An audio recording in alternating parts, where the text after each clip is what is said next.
கிறிஸ்துவுக்குள் மிகவும் பிரியமான தேவ பிள்ளைகளே, ஆசீர்வாதமான குடும்பம் இந்த நிகழ்ச்சியின் மூலம் உங்களை சந்திப்பதில் என் இருதயம் கர்த்தருக்குள் மிகுந்த மகிழ்ச்சி அடைகிறது. உங்கள் எல்லாரையும் இயேசு கிறிஸ்துவின் இன்ப நாமத்தினாலும் கிராஸ் டிவி ஊழியங்கள் சார்பாக என் அன்பின் வாழ்த்துக்கள். இன்றைக்கும் குளியங்கரசலை சார்ந்த ஜான் ஜோசப் என்கிற அன்பு சகோதரருக்காகவும் அவருடைய குடும்பத்திற்காகவும் ஜெபிக்க போகிறோம். அவங்க கேட்டுக்கொண்ட ஜெப விண்ணப்பம், மகன் ஆசி 12th படிக்கிறாங்க. அடிக்கடி வருகிற தலைவலி மாறணும், நல்லா படிக்கணும், நல்ல மார்க் எடுக்கணும், கர்த்தர் என் பிள்ளையை உயர்த்தணும். என் அன்பு தெய்வ பிள்ளைகளே, நிச்சயம் கர்த்தர் அப்படியே செய்வா. பிரியமானவர்கள், உங்களுடைய மகனோ மகளோ 12th படிப்பாங்கன்னா அவங்களையும் கர்த்தர் ஞானத்திலும் விவேகத்திலும் அறிவிலும் புத்திலும் சிறந்து விளங்க பண்ணுவா. புது பலனை கொடுப்பா. என் கூட இணைந்து ஜெபிப்பீர்களா? ஜெபிகள். அன்பின் தகப்பன், குலையன் கரசில் இருந்து அழைத்த உடைய அன்பு மகன் ஜான் ஜோசப்பிற்காக, அவங்களுடைய மகன் ஆசிற்காக, 12th படிக்கிற மகனை ஆசீர்வதிங்கப்பா. ஞானத்தை கொடுத்துருங்க, விவேகத்தை கொடுத்துருங்க. அடிக்கடி வருகிற தலை வலி கர்த்தராகிய இயேசுவின் நாமத்தில் குணமாக்கும்படியாக ஜெபிக்கிறேன். யாரெல்லாம் ஆசீர்வாதமான குடும்பத்தை பார்த்து கொண்டிருக்கிறார்களோ அத்தனை பேருடைய குடும்பத்தையும் பிள்ளைகளையும் ஆசீர்வதிங்க, படிப்பை ஆசீர்வதிங்க. எந்த பலவீனமும் பிள்ளைகளை தொடரக்கூடாது. நீ அப்படி செய்கிறதற்காக நன்றி நன்றி நன்றி. நீங்கள் பேசுங்க, நாங்கள் கேட்குறோம். இயேசு கிறிஸ்துவின் நாமத்தில் ஜெபிக்கிறோம் ஜீவனில் பிதாவே, ஆமென் ஆமென். கிறிஸ்துவுக்குள் மிகவும் பிரியமான தெய்வ பிள்ளைகளே, ஆசீர்வாதமான குடும்பம் இந்த நிகழ்ச்சிக்காக ஆண்டவருடைய பாதத்தில் காத்திருந்த பொழுது கர்த்தர் சொன்ன கர்த்தருடைய வார்த்தை, உனக்காக நான் எதையும் செய்வேன். என் அன்பு தெய்வ பிள்ளைகளே, இந்த வார்த்தையை யாராலையும் சொல்ல முடியாது, சொன்னாலும் நிறைவேற்ற முடியாது. உனக்காக நான் எதையும் செய்வேன் சொல்ல முடியுமா?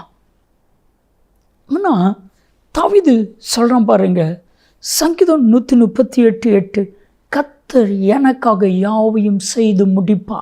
இதுதாங்க நம்பிக்கை, இதுதான் நம்பிக்கை. உங்களுக்கு ஒரு காரியம் தேவையா? நீங்கள் கலங்காதீங்க, கர்த்தர்ட்ட சொல்லுங்கள், ஆண்டவரே இந்த காரியத்தை எனக்காக செய்து முடிங்க ஆண்டவரே. நான் சொல்கிறேன், நிச்சயமாக எல்லாவற்றையும் செய்து முடிப்பா, எல்லாவற்றையும் செய்து முடிப்பா. ஒரு முறை இஸ்ரவேல் ஜனங்களுக்கு விரோதமாக எகிப்தின் இராணுவம் வந்துச்சு. என்னமும் பண்ண முடியாது. முன்னாடி செங்கடல் செத்துதான் ஆகணும், பின்னாடி பார்வோனுடைய சேனை யுத்தம் பண்ணி தான் ஆகணும். இவங்ககிட்ட போர் கருவிகள் கிடையாது. இவங்க தேவனை ஆராதிக்கிறதுக்காக வந்திருக்கிறாங்க. கடலில் விழுந்து சாகிறதா இல்லது எகிப்தின் இராணுவம் நம்மளை கொல்லுமா? மோசேட்ட கதறாங்க, மோசே கல்லறை இல்லை என்று எங்களை அழைத்து வந்தாயோ, இந்த வனாந்திரத்தில் செத்து மடிகிறதுக்கு அழைத்து வந்தாயோ. அப்பொழுதுதான் கர்த்தர் சொன்னார், பயப்படாதீங்க, நான் யுத்தம் பண்ணுவேன். யாத்ராகமம் 14வது அதிகாரம் 13, 14 வசனத்தில் இதே வார்த்தை கர்த்தர் சொல்கிறேன், நான் உனக்காக யுத்தம் பண்ணுவேன், நான் உனக்காக எதையும் செய்வேன். செய்தா யுத்தம் பண்ணினா. அதே அதிகாரம் யாத்ராகமம் 14:25 எகிப்தின் இராணுவத்தினர் சொன்னாங்க, கர்த்தர் இஸ்ரவேலுக்காக யுத்தம் பண்ணுகிறா, கர்த்தர் எகிப்திற்கு விரோதமாய் யுத்தம் பண்ணுகிறா, கர்த்தர் இஸ்ரவேலுக்கு துணையாய் நிற்கிறா. இந்த உலகம் பார்த்து சொல்லப்போது, கர்த்தர் உங்களுக்கு துணையாக நிற்கிறார், கர்த்தர் உங்களுக்காக யுத்தம் பண்ணுவார். ஏன் பயப்படணும்? ஏன் கவலைப்படணும்? ஏசாயா 41:13 வலது கரத்தை பிடிச்சு சொல்கிறார், பயப்படாத, நான் உனக்கு துணையாக நிற்கிறேன். வலது கரத்தை பிடிச்சு சொல்கிறார், பயப்படாத, நான் உனக்கு துணையாக நிற்கிறேன். உனக்காக நான் யாவையும் செய்து முடிப்பேன், உனக்காக நான் யாவையும் செய்து முடிப்பேன். சென்னையில் ட்ரிபிள்எம் அப்படிங்கிற ஒரு மருத்துவமனையிலேருந்து எனக்கு ஒரு நாள் ஒரு சகோதரர் ஃபோன் பண்ணாங்க, பிரதர், என் மனைவிக்கு ஒரு கிரிட்டிக்கலான ஒரு ஆப்ரேஷன் மூளையில். டாக்டர்கள் சொல்லிட்டாங்க 90% சக்ஸஸ் ஆகாது. என் பிள்ளைகளும் சொல்லிட்டாங்க பரவாயில்ல டேடி, பரவாயில்ல, அம்மா படுற பாடுகளை சகிக்க முடியலை, அம்மா படுற கஷ்டத்தை சகிக்க முடியலை, அதனால் ஆப்ரேஷனுக்கு எஸ் சொல்லுங்க. ஆனால் அந்த தாயாருக்கு பயங்கர பயம், அந்த தாயாருக்கு பயங்கர பயம். ஒவ்வொரு நாளும் பரலோகமான நிகழ்ச்சியை பார்ப்பாங்களாம். அன்னைக்கு ஆப்ரேஷன் பண்ணுற அன்னைக்கு பரலோகமான நிகழ்ச்சியை பார்க்கும் பொழுது கர்த்தர் சொன்ன வார்த்தை, பயப்படாத, நான் உனக்கு துணையாக நிற்கிறேன். எனக்கு ஃபோன் பண்ணாங்க, ஒரே ஒரு நிமிஷம் மனைவிக்காக ஜெபிக்கலாமா? ஆவியானவர் ஜெபிக்கும் பொழுது அப்படியே தீர்க்கதரிசனமாக சொன்னார். அந்த சகோதரின் அருகிலே இயேசு நிற்கிறது எனக்கு காட்டினான்.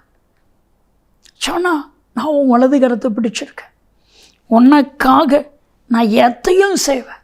இந்த வார்த்தையை சொன்ன மாத்திரத்தில் அந்த சகோதரிக்குள்ளே இருந்த பயம், திகில் எல்லாம் விலகி ஓடிட்டேன், எல்லாம் விலகி ஓடிட்டேன். அவங்க சொன்னாங்க, அவங்க கணவரை பார்த்து, எங்க கர்த்தர் என் கூட இருக்கச்சில நான் ஏன் பயப்படணும்? கணவரை பார்த்து சொன்னாங்க, கர்த்தர் எனக்காக யாவையும் செய்து முடிப்பா, இந்த ஆப்ரேஷனை சக்ஸஸாக கர்த்தர் எனக்கு முடித்து கொடுப்பா, நீ யாரும் பயப்பட வேண்டாம். பிள்ளைகள் ஒவ்வொருவரையும் பார்த்து சொன்னாங்க, மம்மியை குறித்து கவலைப்படாதீங்க, கர்த்தர் மம்மிக்காக யாவையும் செய்து முடிப்பான், மம்மிக்கு துணையாக கர்த்தர் இருக்கிறார். எல்லாருக்கும் ஆச்சரியம், மம்மி தான் பேசுகிறாங்களா? இவருக்கு ஆச்சரியம், மனைவி தான் பேசுகிறாங்களா? ஒரு சின்ன ஊசிக்கு பயப்படுவாங்க, ஒரு மாத்திரை போடுறதுக்கு பயம். ஆனால் கர்த்தருடைய தீர்க்க தரிசனமான வார்த்தை கடந்து வந்த பொழுது அந்த சகோதரியுடைய சிந்தை மாறுது பாருங்க, அந்த எண்ணம் மாறுது பாருங்க, இருதயம் மாறுது. அதுதான் கர்த்தருடைய தீர்க்க தரிசனமான வார்த்தை. கர்த்தருடைய தீர்க்க தரிசனமான வார்த்தை உங்களை தேடி உங்களை நோக்கி வரும் பொழுது உங்கள் சிந்தை மாறும், உங்கள் இருதயம் மாறும், உங்களுடைய செயல்கள் மாறும். இன்னைக்கு கர்த்தர் உங்களை மாற்ற போகிறான். என்ன விசுவாசம்? கர்த்தர் எனக்காக எல்லாம் செய்து முடிப்பான். கர்த்தர் எனக்காக இருக்கிறான், நான் ஏன் கவலைப்படணும்? யுத்தமாக கர்த்தர் யுத்தம் செய்வான். எனக்கு விரோதமாக போராட்டமா, அந்த போராட்டத்தை கர்த்தர் பார்த்துக்கொள்வான். எனக்கு விரோதமாக மக்கள் எழும்புகிறாங்களா, கர்த்தர் பார்த்துக்கொள்வா. ஏன் கவலைப்படணும்? கர்த்தர் எனக்காக எதை வேணுமானாலும் செய்வான். உண்மை உண்மை. பிரியமான தெய்வ பிள்ளைகளே, உங்களுக்காக எந்த எஸ்டிமேட்னாலும் தேவனாய் கர்த்தர் போய் உங்களுக்காக பெரிய காரியத்தை செய்வான். எனக்கு உங்கள் ஒவ்வொருவரையும் பார்த்து கர்த்தர் சொல்கிறாரு, யோவேல் 2:21 தீர்க்க தரிசனமாய் கர்த்தர் சொல்லுகிறார், மகனே, அன்பு மகளே, பயப்படாது, மகிழ்ந்து கலிகூறு, நான் பெரிய காரியத்தை செய்வேன். அவர் பெரிய காரியத்தை செய்வார். என் கூட இணைந்து ஜெபிக்கலாமா? அன்பின் தகப்பனே, யாவையும் செய்து முடிக்கிற சர்வ வல்லமையுள்ள தேவன், இவர்களுக்காக யாவையும் செய்து முடிக்கப் போகிறதற்காக எமக்கு நன்றி. இயேசு கிறிஸ்துவின் நாமத்தில் ஜெபிக்கிறோம் ஜீவனுள்ள பிதாவே, ஆமென், ஆமென். தைரியமாக சொல்லுங்க, கர்த்தர் எனக்காக யாவையும் செய்து முடிப்பா. நன்மையும் கிருபையும் ஆசீர்வாதங்களும் நிச்சயமாய் உங்களை சூழ்ந்து கொள்ளும், நிச்சயமாய் உங்களை தொடரும். ஆமென்.